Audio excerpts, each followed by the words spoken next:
आता जे काही लावणी म्हणून सादर केलं जातंय ती ऍक्च्युअल लावणी नाहीये. अलिबागच्या लॉ कॉलेजला मी माझं लॉ कम्प्लीट केलंय.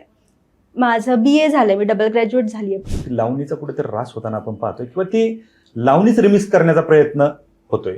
100% ऑथेंटिक लावणी देण्याचा प्रयत्न करतो. जी लावणी एक संस्कृती म्हणून ओळख होती आपली, किंवा आहे ओळख, आणि संस्कृती म्हणून ती सादर केली जात होती, तशी लावणी आता होते. जे म्हणतायत की आम्ही लावणी नाही करत आहे, त्याच्याकडे बघून तुम्ही लावणी काय हे ठरवता.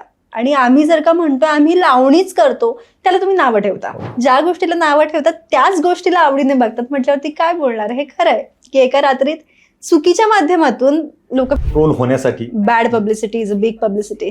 कधी कधी फार मोठी भांडणं होतात, कधी कधी कार्यक्रम थांबवून निघावं लागतं. असे बरेच चांगले वाईट अनुभव येत असतात. आपण वास्तव घट्ट्यावर बोलतोय. एक वास्तववादी उत्तर तुमच्याकडून अपेक्षित. कलेला कला म्हणून बघा आणि तेवढीच कलाकारांची जबाबदारी आहे, पण कला म्हणून सादर करा.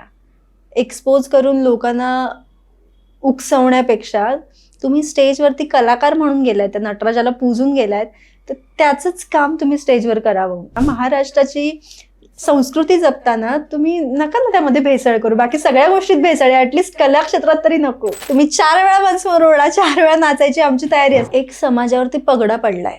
लावणी, तमाशा, म्हणजे त्या बायका इम्प्रेस करण्यासाठी डान्स करतात,